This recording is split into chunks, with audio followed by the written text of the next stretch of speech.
আসসালামু আলাইকুম। আজ ক্লাস 6 জেনারেল সায়েন্সের ক্লাসে আজ আমরা হৃৎপিণ্ডের রক্ত সংবহন তন্ত্র সম্পর্কে জানব। তোমাদের প্রথমে হৃৎপিণ্ড রয়েছে মানুষের শরীরের পাট্টায়, প্রথমে হৃৎপিণ্ড রয়েছে। আমরা আগের ক্লাসে হৃৎপিণ্ড কোথায় অবস্থান করে না, হৃৎপিণ্ড দুটো ফুসফুসের মাঝে একটু বাঁ দিকে ঘেঁষে অবস্থান করে, মানে দুটো বক্ষমজ্জর, যেটাকে বলা হয় আমাদের বক্ষমজ্জরকে বলা হয় কি না স্টার্নাম। হৃৎপিণ্ডে একটা পরিণত মানুষের হৃৎপিণ্ডে 4টি প্রকোষ্ঠ থাকে। অলিন্দ, ডান অলিন্দ, ডান নিলয়, বাম অলিন্দ আর হচ্ছে বাম নিলয়। 4টায় প্রকোষ্ঠ থাকে। হৃৎপিণ্ডে 4টি প্রকোষ্ঠ থাকে এবং হৃৎপিণ্ডের মধ্যে দিয়ে কি হয় না, সারা শরীরে রক্ত সারা শরীর থেকে শিরার মাধ্যমে আসে এবং ধমনীর মাধ্যমে সারা শরীরে সংবহিত, অর্থাৎ রক্ত সংবহিত হয় সারা শরীরে। হৃৎপিণ্ডের বাইরে ত্রিস্তরীয় একটা আবরণ থাকে। হৃৎপিণ্ডের আবরণকে বলা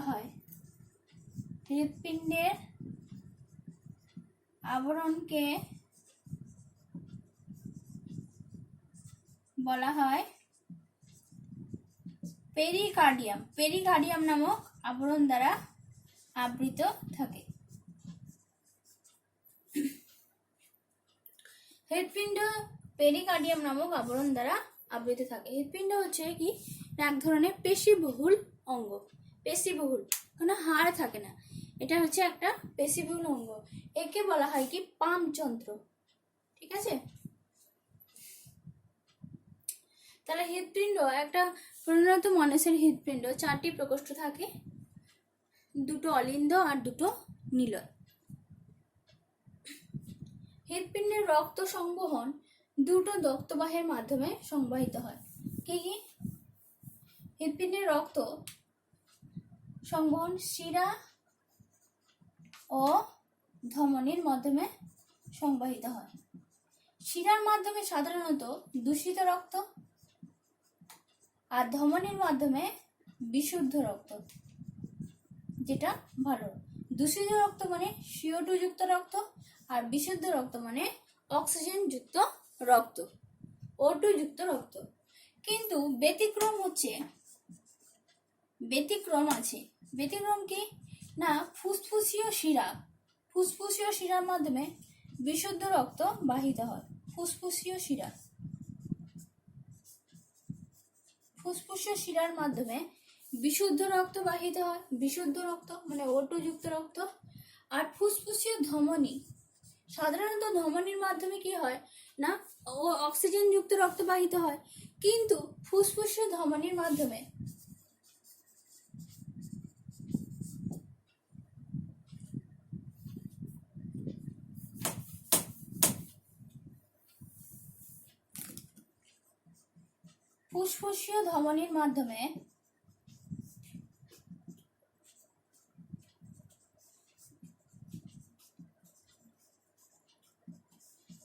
কি হয় না CO2 যুক্ত রক্ত বাহিত হয়।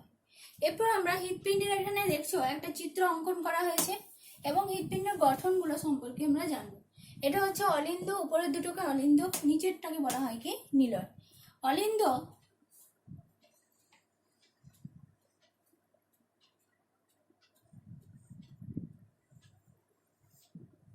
ঠিক আছে, অলিন্দ আর নিলয়ের মাঝে, এই ডান অলিন্দ ডান নিলয়ের মাঝে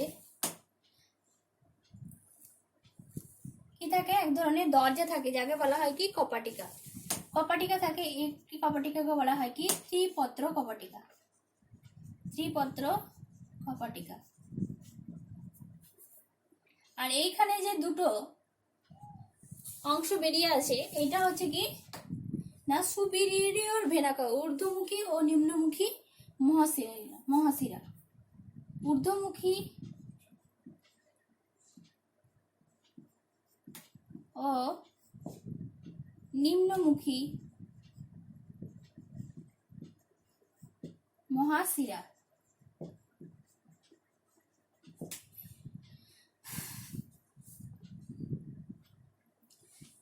এইটা হচ্ছে কি না পালমোনারি, ঠিক আছে। এটা হচ্ছে ফুসফুসীয় শিরা, ফুসফুসীয় শিরা।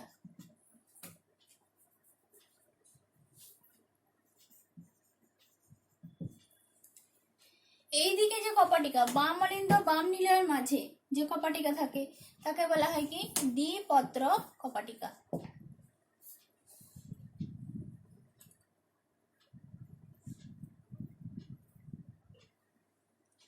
দ্বিপত্র কপাটিকা। আবার এর ডান নিলয় থেকে বাম নিলয় যাওয়ার জন্য একটা এটা থাকে, এটাকে বলা হয় কি ফুসফুসীয় ধমনী। এই ধমনী এটাকে বলা হয়, এই যে চলে যাচ্ছে এটা ফুসফুসের দিকে চলে যাচ্ছে, এটাকে বলা হয় কি ফুসফুসীয় ধমনী। এই ফুসফুসীয় ধমনী, এই যে অংশটা, এটাকে বলা হয় কি ফুসফুসীয় ধমনী। এরপর আমরা হৃৎপিণ্ডে কিভাবে রক্ত সংবাহিত হয়, দূষিত এবং বিশুদ্ধ রক্ত কিভাবে সংবাহিত হয় সেটা জানবো।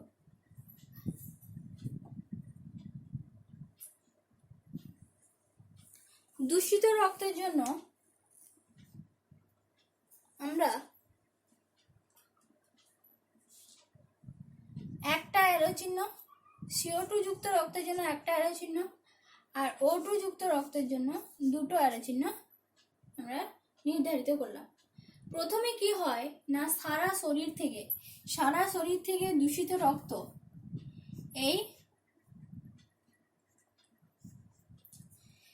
সারা শরীর থেকে দূষিত রক্ত ঊর্ধ্ব ও নিম্ন মহাশিরার মাধ্যমে কি হয়, প্রথমে ডান নিলয়ে চলে আসে। ডান নিলয়টা একটু বড় থাকে, ঠিক আছে।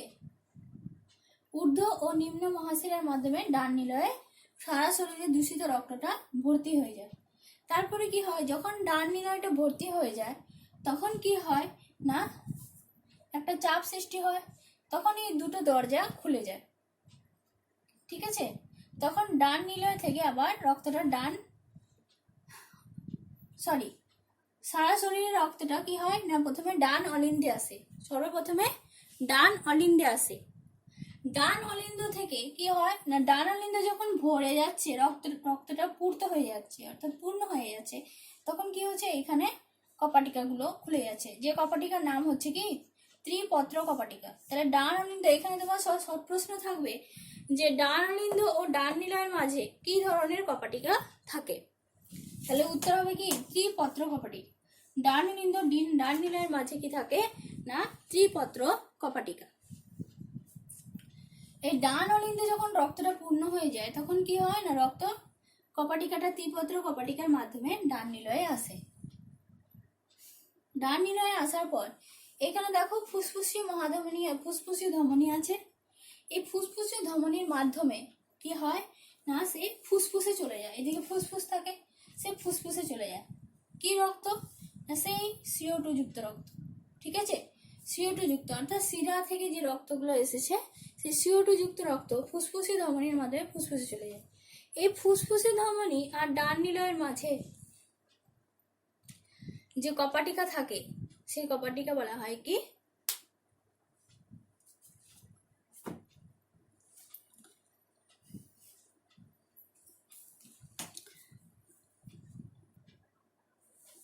ডান নিলয় আর ফুসফুসীয় ধমনীর মাঝে, এইখানে ফুসফুসীয় ধমনীর মাঝে এইখানে এই যে রক্তটা এখান দিয়ে যাবে, তো এখানে একটা আছে, দরজা আছে, যে এই কপাটিকাকে বলা হয় কি না পালমোনারি কপাটিকা। একে বলা হয় কি পালমোনারি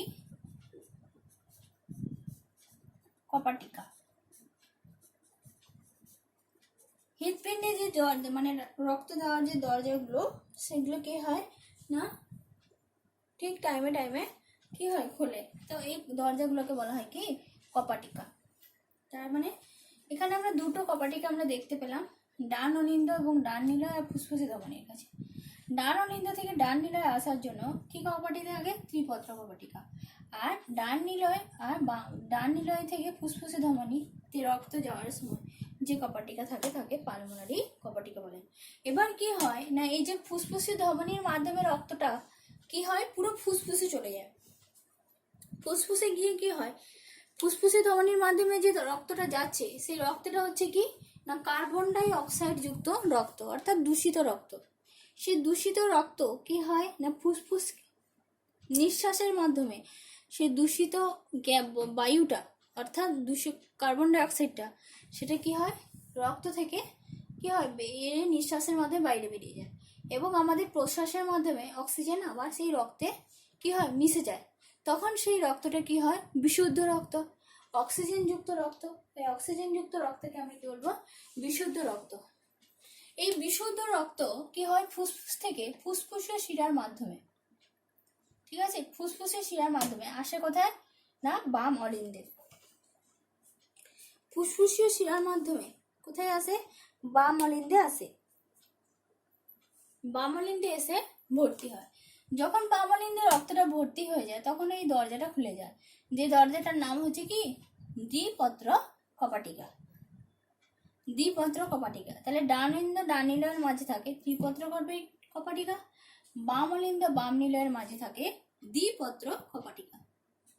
তখন দ্বিপত্র কপাটিকা দিয়ে বাম নিলয়ে আসে, এবং বাম নিলয় দিয়ে কি রক্ত এখানে কিন্তু বাম অলিন্দ বাম নিলয়ে কি ধরনের রক্ত রয়েছে বিশুদ্ধ রক্ত, তার মানে O2 যুক্ত রক্ত রয়েছে। আর ডান অলিন্দ ডান নিলয়ে কি রক্ত ছিল CO2 যুক্ত রক্ত, অর্থাৎ দূষিত রক্ত।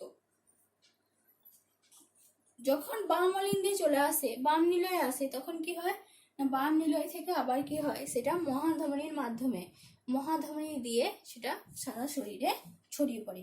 এই বাম নিলয়ে মহাধমনীর মাঝে একটা দরজা আছে যাওয়ার জন্য, এর কপাটিকাকে বলা হয়, এই দরজা বা কপাটিকাকে বলে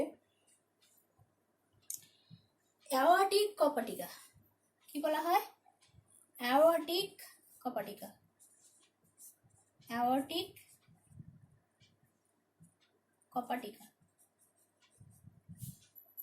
তো এইভাবে কি হয় সারা শরীর রক্ত চলে যায়, আবার কি হয় না CO2 যুক্ত রক্ত আবার সারা শরীর থেকে আমাদের দেহে প্রবেশ করে বাম অলিন্দে সরি ডান অলিন্দে আসে, ডান অলিন্দে থেকে ডান নিলয়, ডান নিলয় থেকে আবার ফুসফুসে ধমনির মাধ্যমে ফুসফুসে যায়, সেখানে বিশুদ্ধ হয়, বিশুদ্ধ হওয়ার পর সেটা কি হয় না ফুসফুসের শিরা দিয়ে বাম অলিন্দ দিয়ে বাম নিলয়ে আসে, বাম নিলয়ে এসে আবার মহাধমনী দিয়ে সারা শরীরে ছড়িয়ে পড়ে। এইভাবে কি হয় এরকম ক্রমাগত এরকম চলতে থাকে, ঠিক আছে, এরকম ক্রমাগত রক্ত সংবহনটা এটা চলতে থাকে।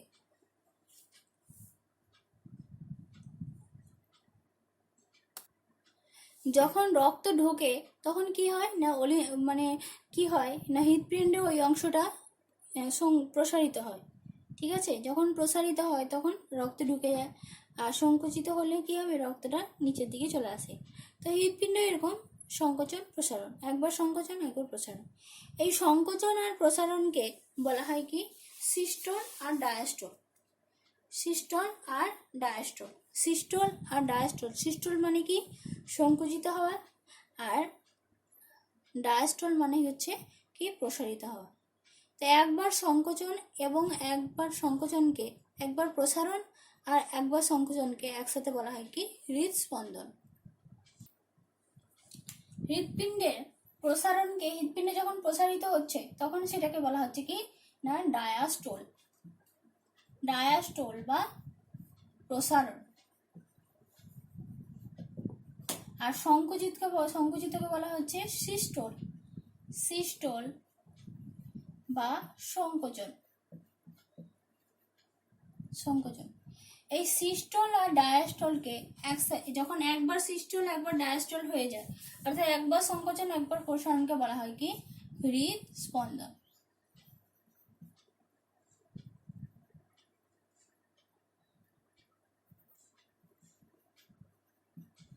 হৃদস্পন্দন, এই হৃদস্পন্দন আমাদের মিনিটে, আমাদের একটা স্বাভাবিক মানুষের হৃদস্পন্দন মিনিটে প্রায় 70 থেকে 80 বার, 72 থেকে 80 বার হয়ে থাকে, এটা স্বাভাবিক। এই সিস্টোল আর ডায়াস্টোল 1 মিনিটে প্রায় গড়ে 72 থেকে 80 বার স্পন্দিত হয়।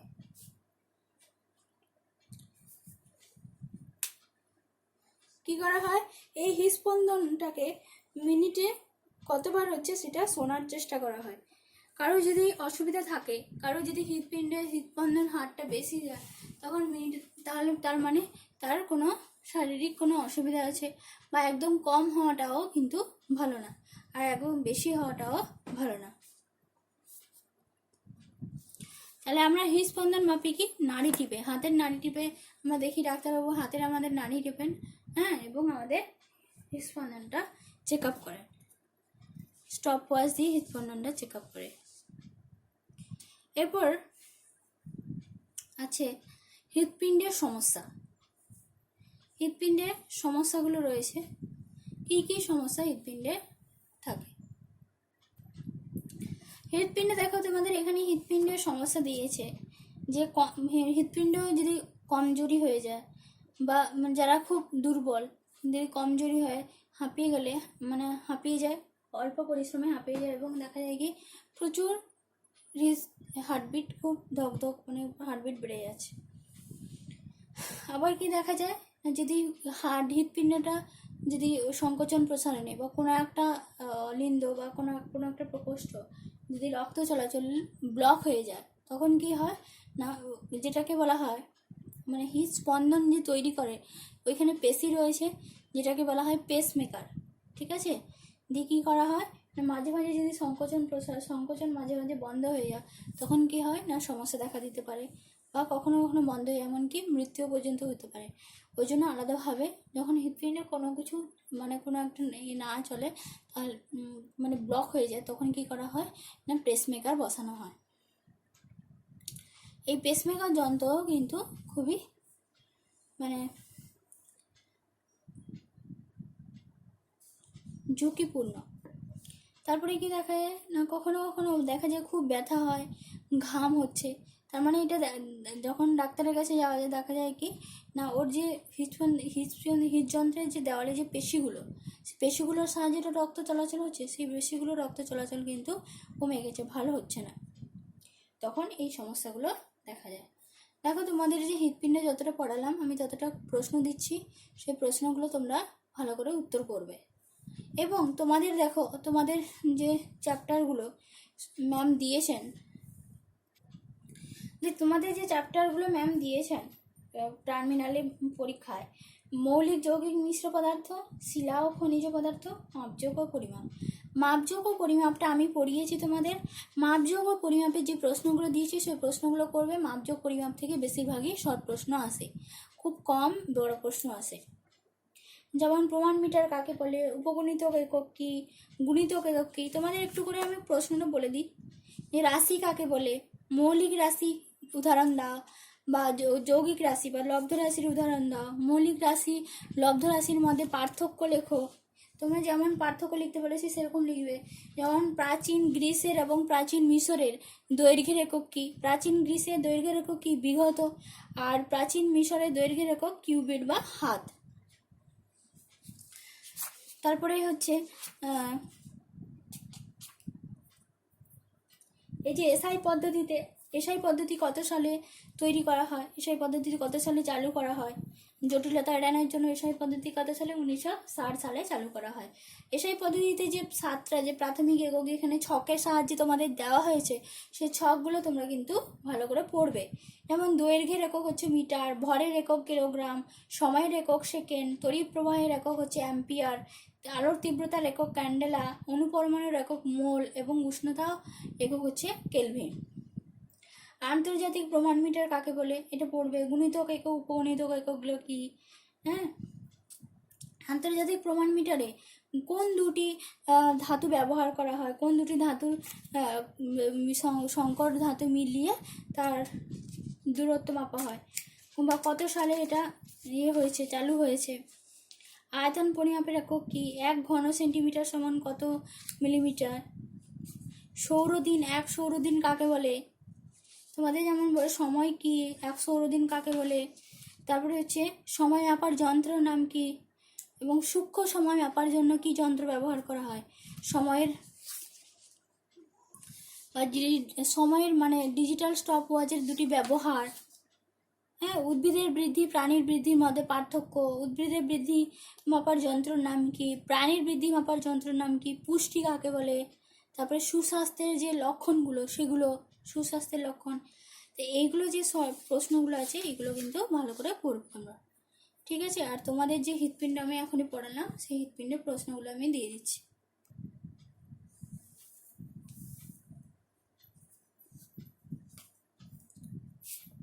হৃৎপিণ্ডের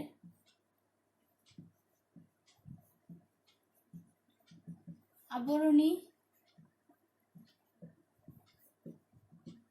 নাম কি?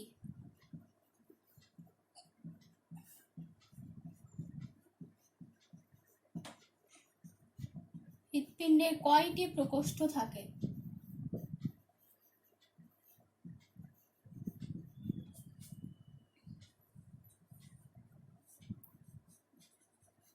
শিরা ও ধমনী,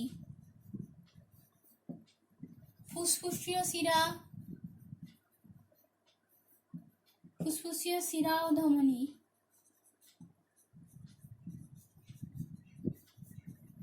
মাধ্যমে কি ধরনের রক্ত সংবাহিত হয়?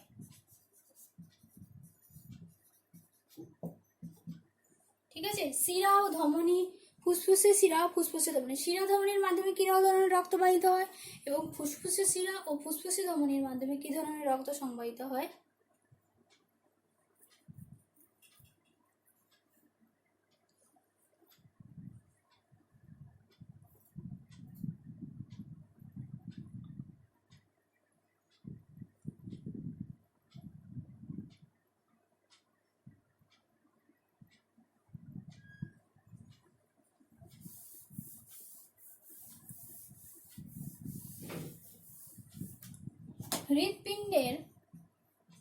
হৃৎপিণ্ডের রক্ত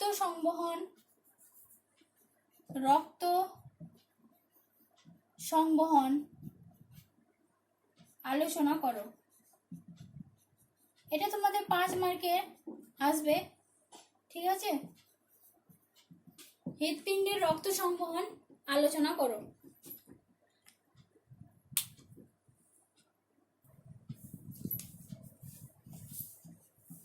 ত্রিপত্র কপাটিকা কোথায় থাকে? দ্বিপত্র কপাটিকা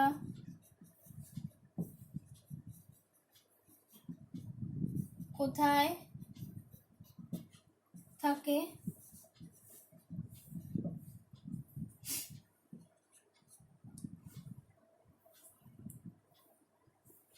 পালমোনারি কপাটিকা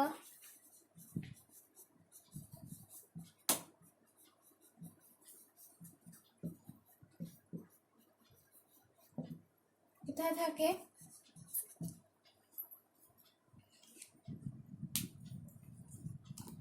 সিস্টোল ও ডায়াস্টোল কি?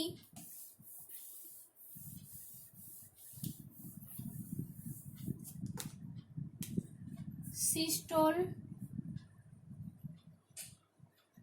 ও ডায়াস্টোল কি? হৃৎপিণ্ডের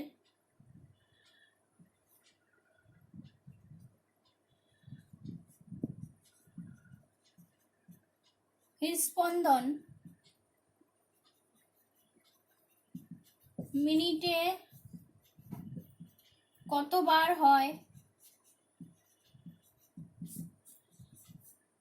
হৃৎপিণ্ডের অবস্থান কোথায়? অবস্থান লেখো। হৃৎপিণ্ডের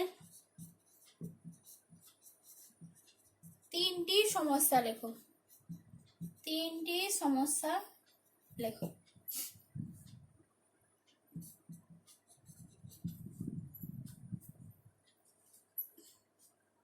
ঠিক আছে, হৃৎপিণ্ড আজকে পড়ানো হলো আর এই কোশ্চেনগুলো আলোচনা করা হলো, ঠিক আছে। নেক্সট ক্লাসে আমরা ফুসফুস সম্পর্কে আলোচনা করব।